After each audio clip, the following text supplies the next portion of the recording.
Monsieur le Président du Conseil général, Monsieur le Vice-président à la Culture, Madame la déléguée provinciale, Madame Capot, qui va le rejoindre dans quelques instants, Monsieur le Consul général de Belgique, Mesdames et Messieurs les élus, Mesdames et Messieurs les représentants de la province de Flandre occidentale et de la province de Hainaut, Mesdames et Messieurs, chers collègues. Permettez-moi tout d'abord de vous souhaiter la bienvenue à la médiathèque départementale du Nord pour le lancement de l'année de la Belgique. Chaque année, la médiathèque départementale se donne une thématique qui sert de fil conducteur à toutes les animations qui vont être proposées. Ce thème, la médiathèque est une bibliothèque au service des bibliothèques, ce qui explique que nous n'avons pas tant à organiser nous-mêmes des événements qu'à susciter des choses qui peuvent ensuite être reprises dans les petites bibliothèques du réseau départemental qui compte 337 partenaires. Nous réalisons donc chaque année une bibliographie comme celle que vous avez pu trouver ou qui a dû vous être remise et que Fabienne Rowe vous présentera dans quelques instants. Et nous achetons l'ensemble des documents qui sont recensés dans cette bibliographie en plusieurs exemplaires de façon à pouvoir les prêter aux bibliothèques qui souhaitent travailler sur cette thématique. Ensuite, nous organisons des réunions de présentation, des pistes de travail autour de cette thématique. Nous recensons, parfois nous commandons des spectacles, des animations, des expositions qui sont ensuite diffusées d'à nord à sud-côte au gré des demandes des bibliothèques partenaires. Souvent, la thématique de l'année est suscitée ou par l'institution départementale ou par l'actualité. L'an dernier, nous avons travaillé autour de l'année de la femme dans la culture, qui était une proposition du président de Rosier. Dans les années antérieures, nous avons travaillé autour de la naissance de Marguerite Yourcenar, de Maxence Van der Merch. Il y a quelques années, nous avons aussi décliné les thématiques de l'île 3000, dont la dernière était autour de l'Europe XXL. Cette année, nous avions le privilège d'avoir le choix. Et nous avons donc fait les choses tout à fait démocratiquement, si je puis dire, en demandant tout d'abord aux 82 agents de la médiathèque départementale de faire des propositions, des suggestions, puis de faire un choix parmi l'ensemble des choses qui avaient été proposées. Et c'est donc la Belgique qui s'est imposée.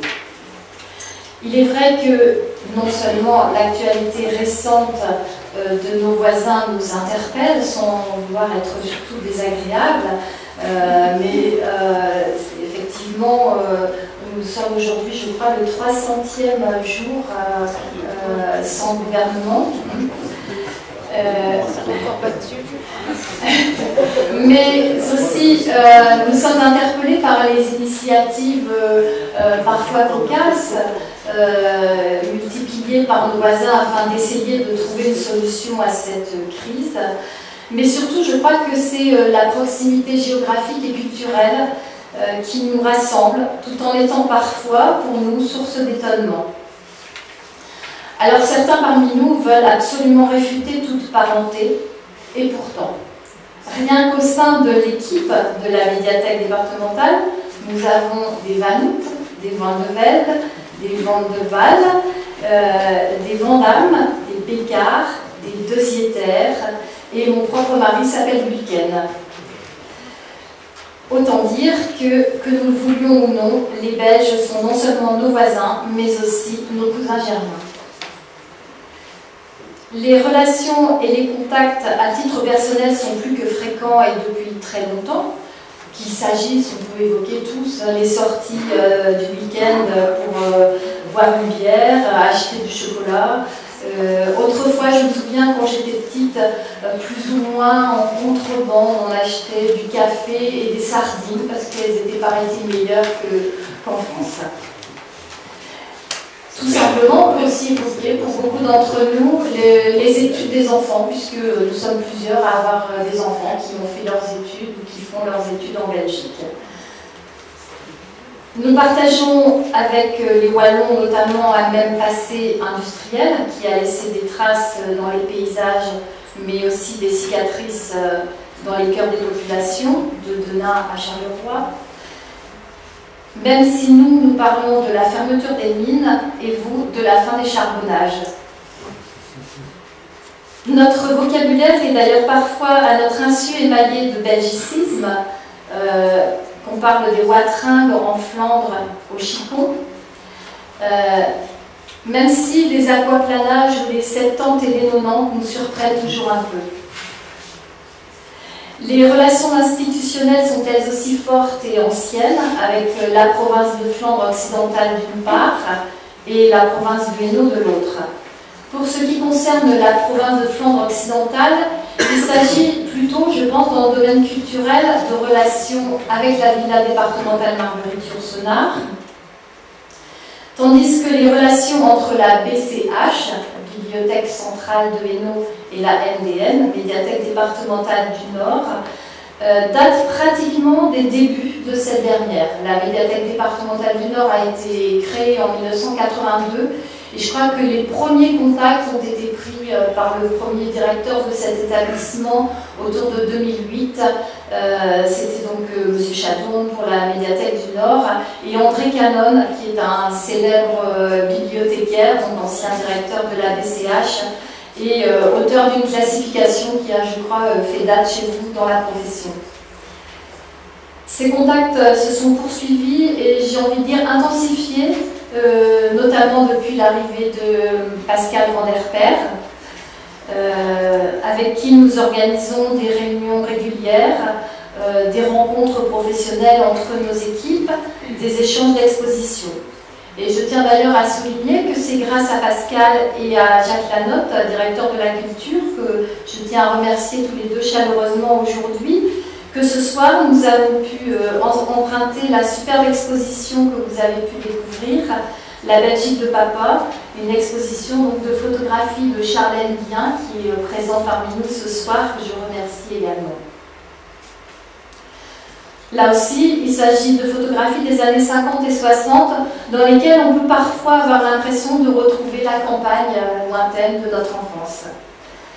Cette exposition sera présentée ici même jusqu'au début mai, et puis elle sera mise à la disposition des bibliothèques du réseau départemental entre la mi-septembre et la mi-novembre.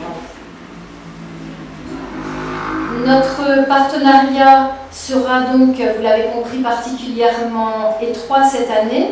Il se poursuivra notamment en novembre à Bailleul, sur le nouveau site de Flandre de la médiathèque départementale, puisque la médiathèque départementale du Nord est sur 4 sites, et le site de Bailleul va prochainement déménager, le site d'Asbrook va prochainement déménager sur Bailleul.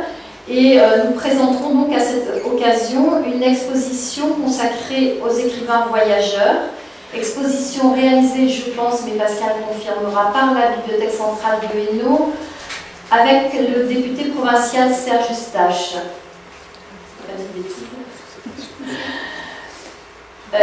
Donc ceci se fera dans le cadre d'une manifestation organisée par la Villa départementale Marguerite-Yourcenar, donc en partenariat, voix au chapitre, qui s'inscrit donc dans les saisons de la Villa Yourcenar.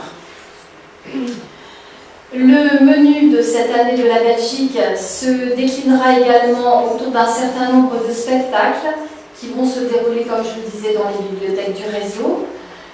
Saucisse frites par la compagnie Musical, Bernard de Brenne, le comédien Bernard de Brenne. J'ai deux amours, la Belgique par Johan Lété. Des prestations de la conteuse Sophie Claire Failly, des ateliers BD et un spectacle de François Scoyton et Benoît Peters à Gemont le jeudi 19 mai.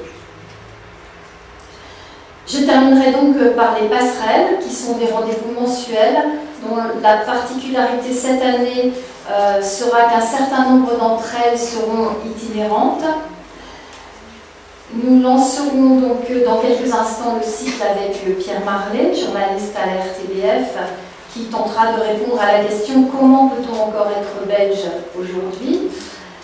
Le prochain rendez-vous est fixé au lundi 20 juin à 18h30 ici, où nous retrouverons pour une passerelle musicale, cette fois c'est le jour de la fête de la musique, David Bartholomé du groupe Charcot. Le lundi 19 septembre, nous serons à Caudry pour une passerelle autour de Simon, avec la participation de Freddy et Manu Bonmariage, un photographe et un réalisateur de films documentaires. Non, c'est pas ton mariage. C'est pas ça. Bon, Freddy Bonmariage. Merci, elle vient de corriger. Le 17 octobre à Bailleul, une passerelle cinéma documentaire avec la présentation du film La boîte à tartines. Le lundi 21 novembre, ici à nouveau en partenariat avec Cité Philo, nous rencontrerons le photographe Vincent Decor et nous terminerons le 5 décembre à Mons dans une programmation qui est encore à préciser. On m'a demandé d'excuser quelques personnalités. Alors là, je prends les lunettes. Monsieur Paul Brenne, gouverneur de la Flandre occidentale.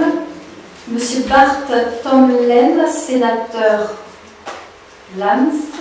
Monsieur Claude Durieux, gouverneur du Hainaut. Madame Fadila Lanan, ministre de la Culture, de l'Audiovisuel, de la Santé et de l'Égalité des Chances, et Monsieur Patrick Mélis, greffier provincial de la province de Hainaut. Je passe donc la parole à Fabienne Roux qui va vous présenter l'esprit dans lequel elle a coordonné et réalisé avec les collègues cette bibliographie.